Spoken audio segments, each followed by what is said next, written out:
미국의 대통령이 정치적 이단아 트럼프가 갑자기 당선이 됐습니다. 투표 날도 클린턴이 90% 이상 확신한다라는 통계가 나왔지만 어떻게 이런 일이 있을 수 있을까? 그래서 트럼프 쇼크, 정확하게 그것을 예측하지 못하는 이유는 무엇일까? 언론들이 얼마나 많은 정교한 예측 방법이 있는데도 이렇게 놀라운 사건이 나타났습니다. 그것을 분석해보면 공화당 지도자와 다툼이 있었고 윤리적 문제 때문에 도저히 이루어질 수 없는 그런 사람, 윤리적 결함이 있었고, 그런데 왜 이런 일이 나타났나? 흑인 여성 94%는 클린턴을 지지했고 백인 남성 63%, 특히 백인 중에 복음주의자, 기독교 보수주의자들이 80%가 누구를 트럼프를 지지했다는 얘기입니다. 왜 그렇습니까? 이제까지 무신론적 진보주의자, 낙태, 동성애, 과도한 복지 문제 때문에 불만이 있었던 보수주의자들이 믿는 기독교인들이 트럼프를 지지했다는 얘기입니다. 왜 지지했습니까? 그의 윤리적 결함은 있으나 그의 정책이 그들이 지지하기 때문에 그렇다고 합니다.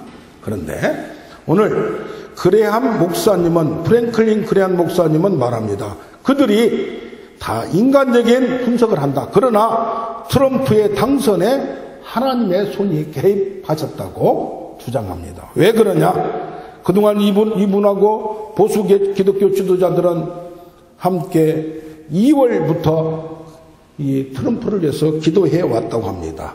이런 일은 정확하게 예측하지 못한 일은 하나님의 역사하심을 이해하지 못하였다고 보수 기독교 지도자들은 주장합니다. 또한 어제 광화문에서 100만 명이다, 30만 명이다 이렇게 모였습니다. 왜 그렇습니까? 한 사람의 지도자가 얼마나 중요한가를 알 수 있습니다. 간신이라는 이름이 있습니다. 간사한 신하. 진시황에게도 환관 초고가 불로 장생약을 시황제한테 주고 이것이 중독이 돼서 갑자기 죽었습니다. 그러니까 유서를 사기극을 만들어가지고 그 당시에 승상 이사를 모의를 해서 그 장남을 죽여버리고 자기가 나중에는 그 승상도 제거시키고 자기가 높은 자리에 올라가는 이런 나쁜 사람들이 있었다는 얘기입니다. 소련의 스탈린 독재자도 2천만 명을 죽였는데 그 주위에 키로프라는 학살의 주역인 사람이 있었습니다. 히틀러에게도 유대인 대학살을 계획한 그 라인하르트 하이드리히라는 사람이 있었습니다. 옆에서 정확하게 또 어떤 때는 잘릴 걸 각오하고 진실을 얘기해야 되는데 진실을 얘기하지 못하고 그걸 더불어서 내가 먹고 살려는 주위에 간신들이 있다는 얘기입니다. 그래서 우리는 나라와 민족을 위해서 대통령이나 어느 한 사람만 나쁘다고 하기 전에 주위에 진실한 사람이 세워지도록 기도하는 우리가 되길 원합니다. 우리 제목을 같이 합니다. 내 마음에 맞는 사람. 다시 한번 합니다. 내 마음에 맞는 사람.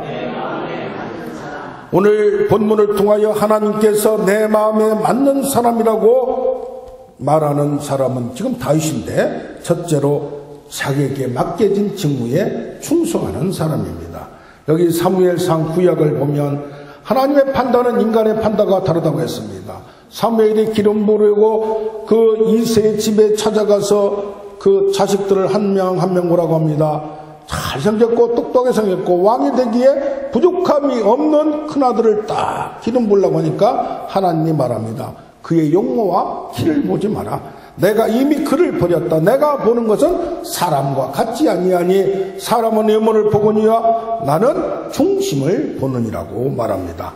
그런가 하면 시편 89편 20절에 보면 내가 내 종 다윗을 찾아내어 나의 거룩한 기름을 그에게 부었다고만 했습니다. 사무엘상을 보니까 다윗에게 거룩한 기름을 부으니까 그날 이후로 여호와의 영이 크게 감동되었더라고 말합니다. 여호와 영이 사울에게서 떠나고 여호와께서 부르시는 악령이 사울을 번뇌하게 하면서 악령이 사울에게 이를 때에 다윗은 하나님의 영이 충만하여 그가 수금을 타니까 사울이 상쾌하게 되고 악령이 떠났다고 말합니다. 왜? 사울은 성령을 받고 하나님의 영에 감동됐는데 그 하나님의 영이 떠나고 다윗은 이렇게 되었나요? 15장 22절의 사무엘상을 보니까 순종이 제사보다 낫고 듣는 것이 수양의 기름보다 나으니 거역하는 것은 점치는 죄 같고 우상 숭배와 같다고 했습니다. 왕이 하나님의 말씀을 버렸으므로 왕이 퇴지 못하게 하셨다고 했습니다. 그러니까 뭡니까? 하나님의 성령이 끝까지 유지되고 지속되는 것은 하나님의 말씀에 순종하는 우리가 있어야 될 줄로 믿습니다. 하나님의 말씀의 그 의미와 뜻을 분명히 깨닫고 그것을 어떤 일이 있더라도 순종을 하는 끝까지 견지하는 그 중심이 서야 된다는 얘기입니다. 왜 사울은 버림을 받았습니까? 15장 1절에 사무엘상 11장에 사무엘이 사울에게 말합니다. 나를 보내어 왕에게 기름을 붓도록 하였으니 왕으로 삼았은즉 이제 왕은 여호와의 말씀을 들으소서. 그런데 사울이 사무엘에게 범죄하였다고 나중에 고백합니다. 하나님의 명령, 당신의 명령을 어긴 것은 내가 누구를 두려워하여 백성을 두려워하여 그들의 말을 청종했다고 사울이 자기 말로 고백합니다. 정작 두려워할 하나님을 두려워하지 않고 백성을 두려워하고 나중에 사울은 어떻게 됩니까? 사울과 온 이스라엘 나라가 블레셋 사람과 골리앗의 말을 듣고 크게 두려워했다고 했습니다. 이제는 뭡니까? 자기 백성들에게 두려워해서 거기에 여론에 따라가다가 사람의 말에 따라가다가 이제는 저기 적군에게 골리앗에 두려워합니다. 나중에는 사울이 다윗을 더욱더욱 두려워하여 평생에 다윗의 적이 된다고 말했습니다. 무슨 말입니까? 하나님의 영이 임하는 사람과 그 떠나는 사람의 구별은 뭐냐? 사람의 말을 따라가고 두려워한다는 얘기입니다. 우리는 말씀을 두려워하고 하나님을 경외하는 우리가 되어야 될 줄로 믿습니다. 그래서 뭡니까? 사무엘하 7장 8절에 그를 양을 치는 목동에서 이스라엘 나라의 주권자로 내가 삼은 이유는 여기서 말합니다. 그렇게 하나님이 이유가 있다고 말합니다. 그 이유를 찾아본저 이 다윗이 사울 앞에서 주의 종이 아버지의 양을 지킬 때 누구의 양? 나의 양이 아니고 아버지의 양을 지킬 때에 사자와 곰이 양떼에서 새끼를 물어가면 내가 따라가서 그것을 치고 그 입에서 새끼를 건져내고 나를 해오고자 하면 수염을 잡고 싸워서 죽였다고 했습니다. 종이 사자와 곰도 쳤은즉 살아계신 하나님의 군대를 모욕한 블레셋 사람이니까 자기도 두렵지 않았겠어요. 근데 양이 하나 죽으면 어때서 그걸 끝까지 찾아가서 사자와 곰에게 덤벼들은 용감해서 그럴까요? 양도 아버지가 아버지의 양이고 아버지가 나에게 키우라고 했지만은 이것을 하나님이 주신 나에게 주신 사명으로 받아들였다는 얘기입니다.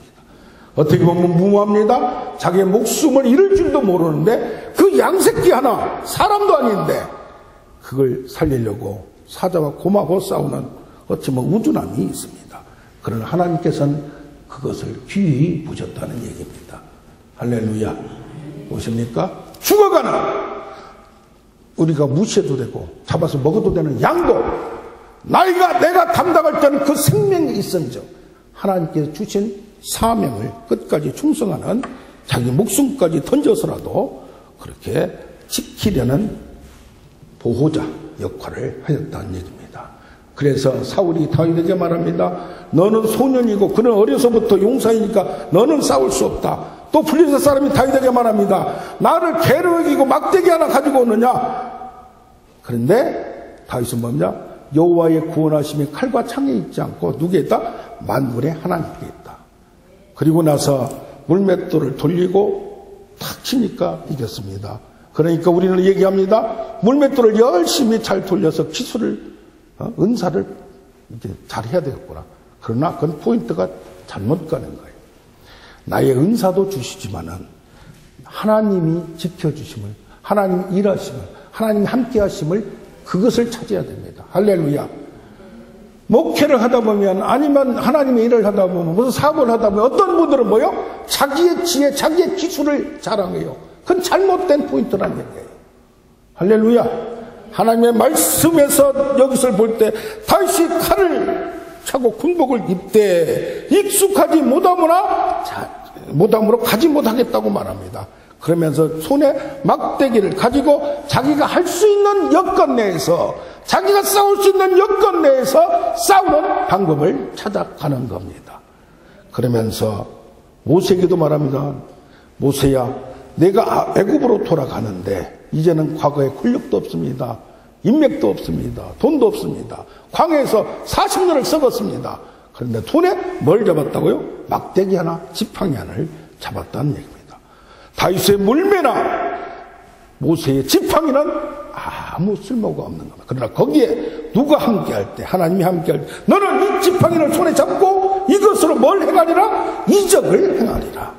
모세에게 이르신 말씀을 전하고 백성 앞에서 이적을 행하니 백성들이, 이스라엘 백성들이 누구를? 모세를 믿었다는 얘기입니다. 모세 자체도 믿을 수가 없습니다. 그가 말한 것을 목동이 막대기 하나 들고 왔는데 무슨 저가 큰일을 할 수 있겠나? 우리는 생각합니다. 우리의 정체성을 우리는 가져야 됩니다. 나를 선택하시고 나를 사용하시고 나와 함께 하실 하나님은 사자와 곰을 싸워서 양을 지키는 그 생명을 던져서라도 지키려고 하는 그 다윗에게 그런 과정을 통하여 훈련시키고 연단시켜서 하나님의 태도와 하나님의 중심과 하나님의 마음을 아는 그를 만들어 갑니다. 그를 목동에서 양을 위해서 생명을 바치는 자가 나라를 맡겼을 때 그들을 위해서, 나라를 위해서 생명을 바칠 수 있다는 얘기입니다. 하나님이 나타내신 이들, 나를 통하여 역사하신 일 외에는 나는 자랑하지 아니하고, 나는 바울의 고백처럼 하나님이 하신 표적과 기사와 능력과 말과 행함을 통하여 나를 통하여 나타나신 나는 연약하나, 나는 약하나 하나님이 할 수 있다는 걸 믿는 우리가 되길 원합니다. 나는 십자가의 흔적을 가졌노라. 나는 약하고 육체의 가시를 가졌노라. 그러나 내게 주신 사명, 은혜의 복음을 전하는 데는 죽음도 불사할 때 하나님이 그를 사용하여 하나님의 일을 나타내는 오늘 발견하기를 원합니다. 그래서 뭡니까? 이 다윗이 능력이 많아서 쓰는 것이 아니고 그의 태도, 그의 자세를 보고 목동에서 주권자로 만든 겁니다. 지금 대한민국의 이 벌어나는 사태를 보면서 2000년 이후에 이렇게 많은 인원이 모인 적이 없다고 합니다. 대기업에 관련해서 사장을 했던 친구가, 부부가 어제 거기를 참석한다고 문자가 왔어요. 모든 걸 다 겪어보는 자들이 분노하니까 왜 이런 일이 지금 우리 시스템에, 나라의 시스템에 나타나는가? 대통령 하나를 욕하기 전에 진실된 충신이 있어서 잘릴 걸 각오하고 말할 걸 얘기했다면 이런 일이 나타났겠어요? 다 알고 있었다는데 누구를 욕할 수 없습니다. 둘째로 하나님의 마음에 맞는 사람은 누굽니까? 나보다도 나라를 세우는 사람입니다. 그것도 뭘로? 하나님의 방법으로. 너는 칼과 창으로 나에게 오거니와 나는 만군의 여호와의 이름으로 가노라. 나는 뭡니까? 하나님의 거룩한 전쟁을 하는 겁니다. 나발의 아내가 아비가일이 말하듯이 당신은 하나님의 거룩한 전쟁을 하고 있습니다. 내가 하루하루 살아가는 이것은 칼과 창으로 오지 않고 인간의 지혜로 오지 않고 하나님의 방법으로 나아갈 때, 믿음의 방법으로 나아갈 때, 힘들지만은 이것을 싸우면서 나아갈 때 그 싸움은 고독한 싸움이지만은 누가 함께 합니까? 하나님이 함께한 싸움이 거룩한 싸움이란 얘기입니다. 우리는 신앙이, 믿음이 영적 전쟁입니다. 하나님의 주시는 방법으로 싸워나갈 때 처음에는 약하고 연약하게 보이나 거기에 진실된 하나님의 방법이 있다면 반드시 승리할 줄로 믿는 다윗의 마음. 나라의 위기시에 그가 조그마한 어린 나이에 아무리 사자와 곰과 싸웠다 할지라도 저 골리앗 같은 사람에게 어떻게 누가 용기 있게 나섭니까? 그 많은 사람들이 있지만은 자기 형들도 벌벌 떨 때 뭡니까? 용감하고 강하고 도전하면서 위험을 무릅쓰면서 죽음을 각오하면서 나아가는 다윗의 그 정신 속에 하나님이 함께하면 이 문제를 통하여 나라를 구할 수 있는 절호의 기회로 생각하는 겁니다. 뭘 때문에? 하나님이 함께 하신다면. 할렐루야. 나만 생각한다면, 나 개인의 목숨만 생각한다면 빨리 도망가고 말해야죠. 그러나 하나님은 형한테 먹을 것 갖다 주는 아버지의 말을 듣고 가서 딱 들어보니까 그 사건, 골리앗이 나와서 외치고 하나님의 백성을 모욕한 그 사건에서 뭐랍니까? 할례받지 못한 이 백성들이 이 하나님이 거룩한 기름을 붓고 세우신 이스라엘 백성들을 무시하고 그 뒤에 뭘 무시해요? 하나님을 무시한 걸 보면서 내가 죽을지언정 한번 싸우겠다는 강한 용기가 있었던 것입니다. 그런 어떤 문제를 그 이후에도 보면 자기의 방법으로만 해나가지 않았습니다. 하나님이 지시하는 방법, 하나님의 방법으로 나아간 줄로 믿습니다. 나중에는 쉽게 사울을 죽일 수도 있습니다. 고생 하나 되면 나도 기름을 부어 받았기 때문에 옆에서 얘기합니다. 하나님이 주신 절호의 기회입니다. 살짝 한번 치면 끝납니다. 왕이 할 필요도 없습니다. 제가 했다고 하겠습니다. 그러나 거두어라. 왜? 하나님이 기름 부었으니 하나님이 하시고 원수 갚는 일을 네가 하지 말고 하나님의 손에 맡겨라. 어떻게 빨리 그냥 한번 쓸어버리면 한번 살짝 하면 끝나는 것을 왜 그것을 하지 않는 누가? 다윗의 하나님의 말씀, 그것을 철두철미 끝까지 쉬운 방법으로 가지 않습니다. 기름 부음에 대한 그 의미를 압니다. 하나님이 기름 부었기 때문에 하나님이 통치하시고 하나님이 한순간에 버릴 수도 있지만 그를 살려두신 의미가 있다는 얘기입니다. 그래서 그 무엇 때문에? 하나님의 원칙 때문에 쉽게 갈 수 있는 자리인데도 가지 않는 누구? 절제와 인내의 다윗. 왕이 된 것이 중요한 게 아니고 왕이 될 수 있는 그릇이 되었다는 얘기입니다. 다윗이 만일 그때 사울을 죽였다면 다윗의 왕위는 결과적으로 오래 가지 못했을 수 있습니다. 다윗이 안 했다고 거짓말할 수 있습니다. 살짝 정치적으로 덮을 수도 있습니다. 그러나 하나님이 보시면 하나님은 언젠가 하루아침에 숨었던 모든 것을 확 뒤집어서 까발리면 모든 것이 드러납니다.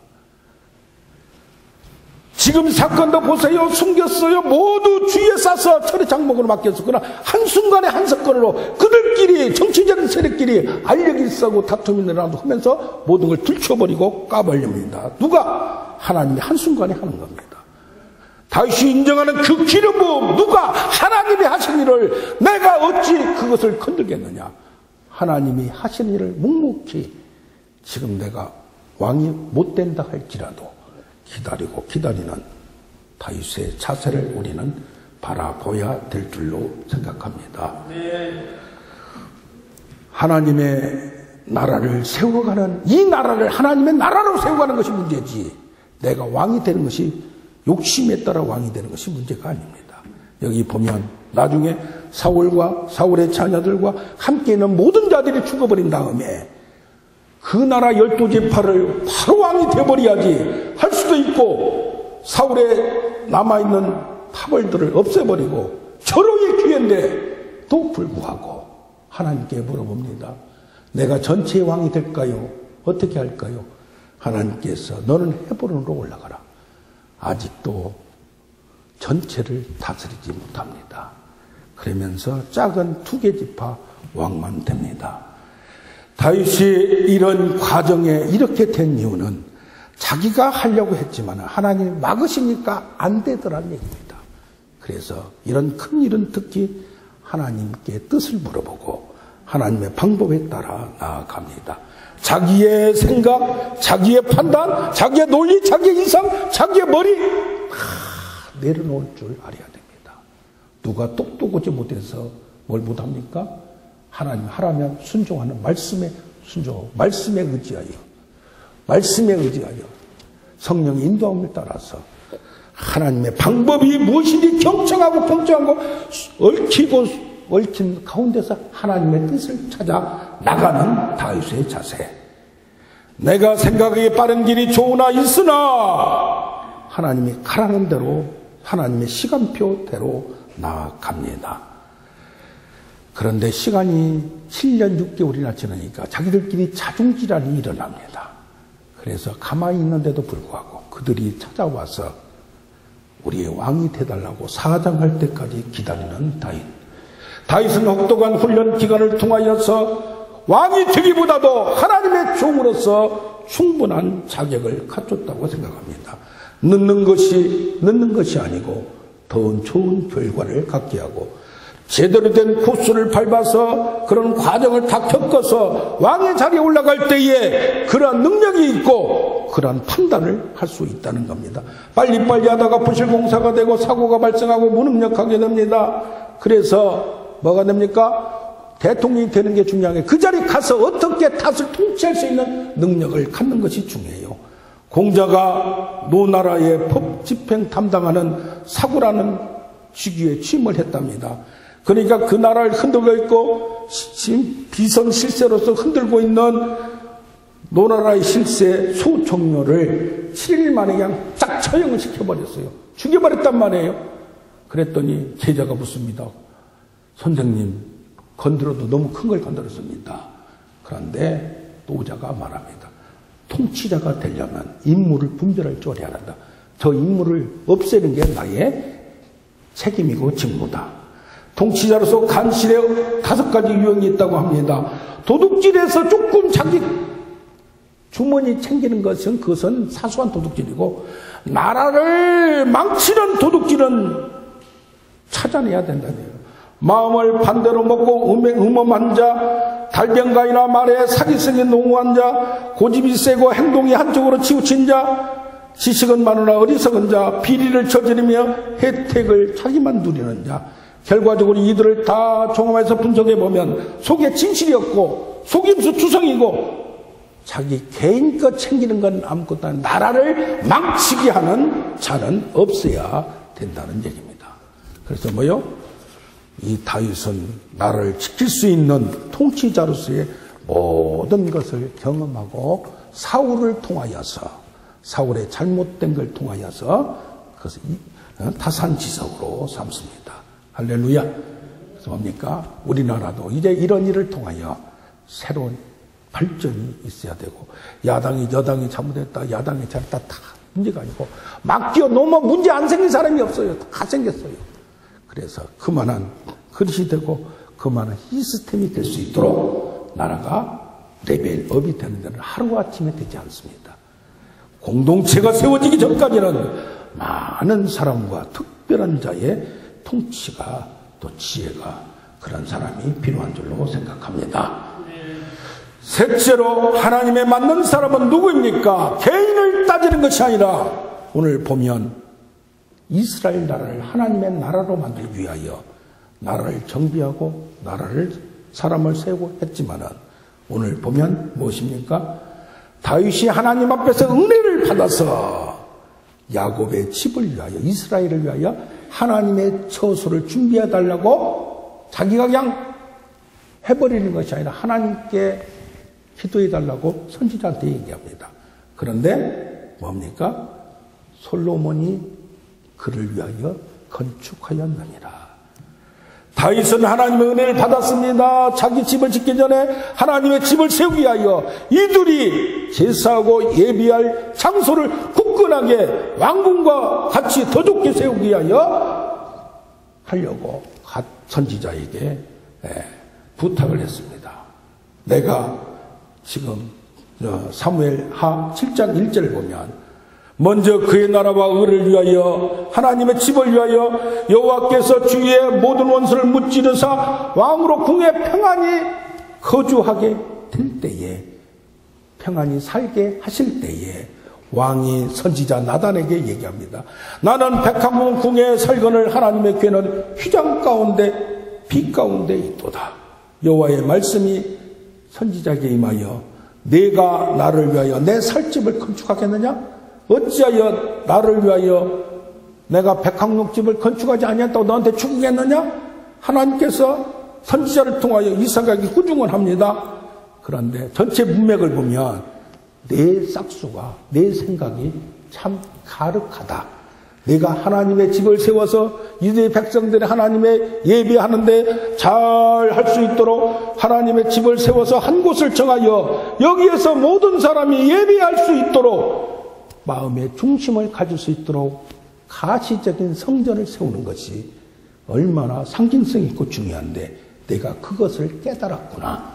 그래서 칭찬을 합니다. 그러면서 뭐라고 말합니까? 7장 사무엘하 7장 9절에 보면 다윗에게 내가 내 이름을 위대하게 만들어 주리라. 왜 그렇습니까? 하나님의 집을 세우고 하나님을 위하여 하나님의 나라를 세우려고 하나님의 처소를 세우려고 하는 다윗에게 내가 내 백성 이스라엘 위하여 한 곳을 정하여 그를 심고 그를 거주하게 하고 다시 옮기지 아니하리라. 만약에 모든 온 세계에서 추방을 당하여 쫓겨날 때는 그곳을 향하여 기도할 때에 그 기도를 듣고 다시 회복하게 하여라는 누구? 솔로몬의 기도를 우리는 기억합니다. 내가 그를 버리지 아니하니라. 내 몸에서 태어날 그 지 내 씨를 내 뒤에 세워 그의 나라를 견고히 하리라. 그가 내 이름을 위하여 건축할 것이요 나는 그의 나라와 왕위를 영원히 견고하게 하리라. 그가 저를 보면 사울에게서 은총을 뺏은 것 같이 하지 아니라. 이러므로써 내 나라 왕위가 영원히 보존되고 영원히 견고하게 되리라. 그러면서 말합니다. 역대상 21장을 보면 어디다 세울지를 모르는데 천사가 나타나서 다윗에게 이곳에 세우라고 지정을 해주는 것을 봅니다. 다윗에게 모든 것을 다윗이 이름으로 다윗이 직접 세우지 않았습니다. 건축하지 않았습니다. 그러나 성경을 보면 다윗이 모든 걸 준비하였고 사람을 준비하였고 일할 수 있도록 제도를 준비하였고 다른 나라에 가서 다 외교적으로 좋은 나무와 좋은 것을 할 수 있도록 모든 것을 준비하는 다윗. 뭐 때문에? 나는 내 이름으로 못한다 할지라도 하나님의 영광을 위하여 하나님의 나라를 위하여 예배 처소를 준비하는 그를 바라봅니다. 여기 보니까 뭡니까? 나는 지극히 높으시는 소로 지우고서 계시지 않는데 너를 어찌하여 그걸 지으려고 했느냐고 말합니다. 진정한 이유는 뭡니까? 거룩한 집 금으로 웅장하게 화롭게 지은 게 문제가 아니고 여기 보면 마음속에 이스라엘 백성 속에 하나님을 섬길 수 있도록 분위기를 환경을 조성하는 것이 중요하다는 얘기입니다. 자, 여기서는 잘못될까 싶어서 여기서 비판합니다. 너희가 거룩한 집이라고 칭하는 아주 웅장한 집만 보고 그걸로 다 끝났다고 생각하나 너희가 하나님의 음성을 듣지 않고 성령을 거역하면 무슨 쓸모가 있느냐고 말합니다. 우리가 아무리 웅장하고 재밌는 좋은 것을 저예배 처소를 준비했다 할지라도 우리 마음속에 하나님을 섬기는 마음, 그의 음성을 따르는 말씀과 성령을 따르는 그 자세가 없다면 아무 쓸모가 없다는 얘기입니다. 여호수아에게 강하고 담대하라. 그 믿음을 가지고 나갈 때에 세계지파 내부에서 세계지파가 따라서 목숨 걸고 앞장섰듯이 외부에서 라합 같은 사람이 붉은 줄을 매달리면서 자기 목숨을 걸고 싸우는 사람들이 나올 줄로 생각합니다. 여호수아의 한 사람의 헌신을 통하여 내부에서 일어나고 외부에서 일어나서 하나님의 일은 하나님이 하시는 겁니다. 다윗도 마찬가지입니다. 다윗 한 사람이 목숨 걸고 양을 지킨 그 마음으로 이스라엘 백성들을 온전하게 하나님 나라로 세우려는 그 자세 속에 하나님이 필요한 사람을 세우고 많은 것을 환경을 이루어가는 것을 우리는 봅니다. 많은 교회가 있습니다. 근데 미국의 세이비어 교회는 1947년에 고든 코스비와 아내 메리 두 사람이 설립을 했습니다. 근데 워싱턴 그 미국의 수도에 백악관 옆에 세웠는데 왜 세웠느냐? 이분이 군목이었어요. 군에서 목사를 했어요. 근데 전쟁 중에 한국 전쟁, 베트남 전쟁 이런 전쟁 2차 대전 중에 가만히 보니까 뭘 봅니까? 신앙을 가진 사람이 전투와 전쟁 속에서 죽음 가운데서는 허무하게 믿음이 약하더라는 얘기입니다. 능력이 없다는 얘기예요. 내가 죽을지언정 나는 천국에 가고 목숨 걸고 싸우는 그 능력이 없다는 얘기예요. 그래서 고민을 했습니다. 신앙이 무슨 껍데기만 필요한가? 나는 진짜 예수쟁이, 진짜 믿음을 가진 자 한 사람도 좋고 5사람도 좋고 10사람도 좋다. 양을 보지 말고 뭘 보자? 질적 성장을 가진 사람을 세워야 되겠다. 그래서 초대교회 같이 세우기 위하여 그가 시작한 겁니다. 사람을 늘리려고. 그래서 100명 되는데 한참 걸렸어요. 지금도 150명밖에 안 돼요. 그러나 더 늘리려고 하지 않습니다. 거기에서 토기장의 집에서 서로 교제하며 서점, 카페, 행사 장소, 대화회장이 마련합니다. 노숙인 병원, 처음으로 생긴 노숙인 병원이 있습니다. 서번트 리더십에서 학교에서 가르칩니다. 성경, 공동체 신앙, 혼자만 예수 믿는 게 아니라 함께 나누고 함께하는 모든 신학과 성경을 배웁니다. 소명을 배웁니다. 그런가 하면 새로운 공동체를 만들어서 그들이 소그룹으로 서로 끈끈하게 연결되도록 합니다. 어떤 분들은 렌트 집을 줘서 아파트에 같이 거주하면서 신앙생활을 하기도 합니다. 그런데 외형적으로 사역하는 게 중요한 게 아니라 어느 정도 되니까 내부에서만 헌신하는 게 아니라 외부에서 전국 각지에서 몰려듭니다. 재물이 몰려들고 사람이 몰려듭니다. 그런데 여기에 핵심 원리와 실천은 단 3가지입니다. 첫째로 내적인 여정이 있습니다. 영적 선장을 최고로 생각합니다. 매일 기도회를 갖습니다. 매일 내가 봉사하기 전에 성령으로 충만하고 말씀으로 충만하게 하여 여기에 포인트를 둡니다. 2번째로 이제 재능을 기부하고 봉사를 하고 나누기도 하고 실천을 할 수 있고 인종차별을 넘어서 모든 걸 그리스도의 사랑을 할 수 있는 것을 실천하는 장을 만듭니다. 그런데 이것을 할 수 있는 방법 3번째로는 소그룹 4명, 5명, 많으면 10명, 12명 이렇게 만들면서 그들이 작지만은 큰 군사가 되어 놀라운 일을 하는 것을 볼 수 있습니다. 할렐루야. 어떻습니까? 숫자 많은 게 중요한 게 아니고 정말 중심을 다윗 같은 사람, 세베 같은 교회 아니면 이런 여호수아 같은 사람 한 사람 한 사람이 모이면 놀라운 일을 할 수 있습니다. 우리나라도 이렇게 변화되기를 원합니다. 그리하여 말씀을 정리하겠습니다. 하나님이 자기에 맞는 사람은 누구입니까? 자기에게 맡겨진 직무에 하나님의 소명을 깨닫고 목숨 걸고 충성하는 자입니다. 하나님의 마음에 맞는 사람 누굽니까? 내 가정보다도 나라와 전체를 생각하면서 이 나라를 하나님의 나라로 만들어 하나님의 방법으로 차근차근 세워가는 자입니다. 하나님의 마음에 맞는 사람은 누구입니까? 교회를 세워서 조그마한 공동체에서도 그리스도의 사랑을 나누는 자.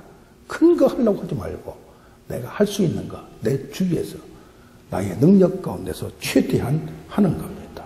할렐루야! 우리 다 같이